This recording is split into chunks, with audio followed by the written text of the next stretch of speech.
Guys, meron po tayo ditong ADB 160 na andito po sa store ng ating Sec Motor Supply, Tarlac.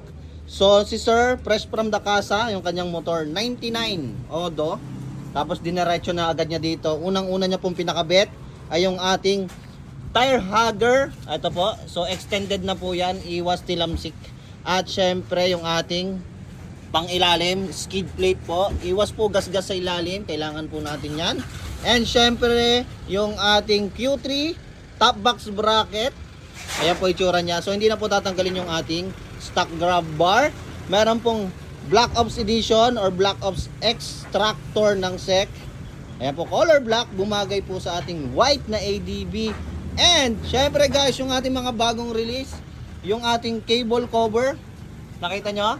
So, hindi na po naka-expose yung cable. 300 pesos lang po.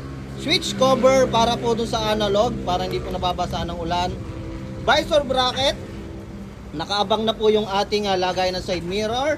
And lagayan ng CP holder. So ito po yung CP holder ni Sir. Bumili na rin po si Sir. Ayan po, ganda. Tapos meron din po siyang biniling in-avail na lever guard para extra protection sa inyong kamay at sa inyong mga preno. And yung ating best selling na half crash guard ng ADB 160. Kita nyo guys, nakaabang na po yung kapitan ng ilaw dyan, auxiliary light, mini driving light, pwede nyo na po ang kapitan yan. And ayan, so yun po lahat na avail ni Sir. Simple at loaded na setup ng ADB 160 niya, fresh from the casa. So syempre dito lang po yung ma-avail sa Sec Motor Supply Tarlac at Sec Motor Supply Cabanatuan.